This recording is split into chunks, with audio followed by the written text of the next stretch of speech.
how to maintain fine hair with heat styling. So if you watched my last video, you know that I have decided to incorporate more heat into my routine this year. I'll get into the reasons why in another video, but I do have really fine hair, and that's one of the reasons why I didn't, I usually don't like to heat style, because when I heat style, it's obvious how fine my hair is. When my hair is in its natural state, it just looks a lot fuller and fluffier, and that's what I prefer.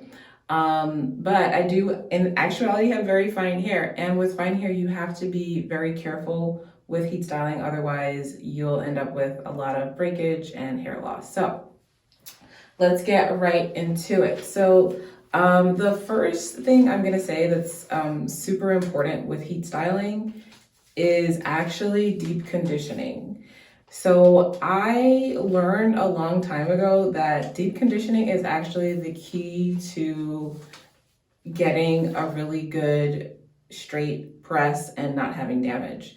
So if you find that you're trying to flat iron your hair and it's not really responding to the heat, a lot of that has to do with your hair not being conditioned enough. So you should be deep conditioning your hair on a regular basis, but if you are planning to heat style, you definitely, need to get that deep conditioner in.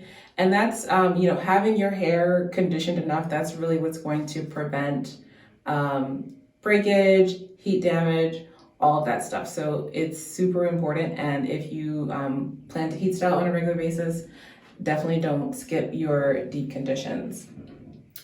The next thing I want to get into is the temperature setting that you use on your flat iron. So this is super important because hair does burn at a certain temperature. I think it's over 400 degrees, you risk burning your hair. And a lot of people use that. I don't know why, but like if you use anything close to 400 degrees, especially if you have fine hair, you can expect that you most likely will incur some type of heat damage. So I would suggest 375 or less. And again, like the better conditioned your hair is, the less heat you're going to need to use. You also want to make sure you have a really good blow dry. Now, a good blow dry doesn't necessarily mean that it has a ton of heat to it. It's about like using the tension method. I think that's the best way for fine hair to blow dry your hair, and getting as much stretch in the blow dry phase as possible, as much stretch with minimal heat in the blow dry phase as possible, and that's going to allow you to keep your temperature down on your flat iron. We all talk about this, but a lot of us don't do it. You have to do just one pass. Like you really have to do one pass. Sometimes I spend a little bit longer on my roots, but I don't go beyond one pass. And that's worked really well for me, and I've never experienced heat damage. So the iron that I have been using lately, it's actually an inexpensive one. It's a Remington. So I got this at Walmart for like 20 bucks, and I think if you buy it online, you can get it for $15. But I will say it's a ceramic iron. I will say this is well worth the money. I've actually used very expensive irons. I've had a Chi in the past before. It did not work nearly as well as this. I've had other very expensive irons, and I find that this works really well. Unfortunately, I lost all of my hair tools and all of that good stuff. And I was gonna go out and buy an expensive iron, and I realized, I had the Remington in the past, and that never failed me. It never failed me. I never had any heat damage. My hair was always like shiny and healthy, and why should I change?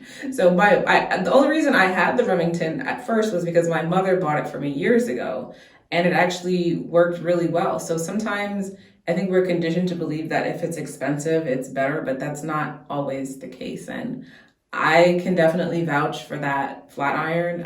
It works really, really well. So you want to be careful about the iron you use. Whatever you use, you want to make sure you're using, less than 375. I like to use, it depends, I'll go from like 325 to 375 max. That's what I use. And, be careful with the iron that you use. And I highly recommend the Remington. It's worked really, really well for me.